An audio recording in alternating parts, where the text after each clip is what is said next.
अस्सलाम वालेकुम रहमतुल्लाहि व बरकातुहू। यतीम और मस्कीन साहिवाल के सिलसिले में ये तीसरी किस्त है। बताने का मकसद ये है कि हमारा प्यारा शहर साहिवाल इस वक्त आईसीयू में है और इसको शदीद निगहदाश्त की ज़रूरत है। लग ऐसे रहा है जैसे इसका कोई परसाने हाल नहीं। मैं काफ़ी अर्से से बल्कि कई दहाइयों से देख रहा हूँ कि इस सड़कों का यही हाल है।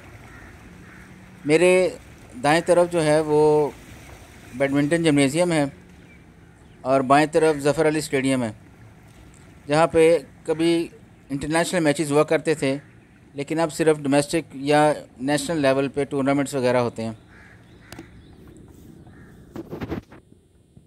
यहाँ पे डिविजनल स्पोर्ट्स ऑफिसर भी बैठते हैं। ये देखें आप, स्टेडियम के इर्द गिर्द भी सारी सड़कें टूटी फूटी हैं। कोई सीवरेज सिस्टम नहीं है। पानी का, बारिश का पानी जो है वो बहुत ज़्यादा तादाद में यहाँ पे खड़ा है।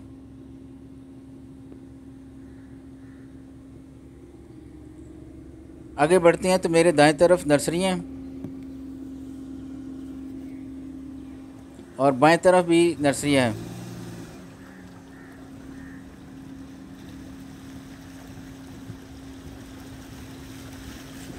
ये गाड़ी की थरथराहट से अंदाज़ा हो रहा होगा आपको कि नीचे सड़क काफ़ी ज़्यादा ख़राब है और काफ़ी ज़्यादा इस पर टोए टब्बे मौजूद हैं। पैदल गुज़रना तो नामुमकिन है। मोटरसाइकिल वाले हजरात जो हैं वो अल्लाह अल्लाह करके गुज़र जाते हैं और गाड़ी आपके सामने जा रही है, कैसे जाती है। ये मेरे दाएं तरफ ई लाइब्रेरी आ गई है, साहिवाल की वाहिद खुर्शीद रिजवी ई लाइब्रेरी। यहाँ भी डे टाइम में काफ़ी सारे स्टूडेंट्स का आना जाना है।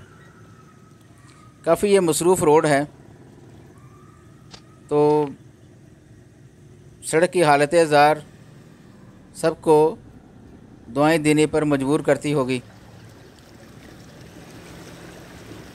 सबसे मुराद इंतज़ामिया है।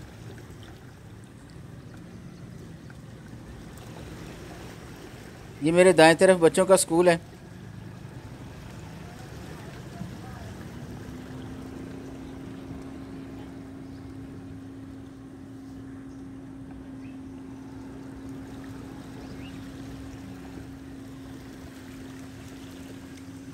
गवर्नमेंट प्राइमरी स्कूल यादगार ब्रांच।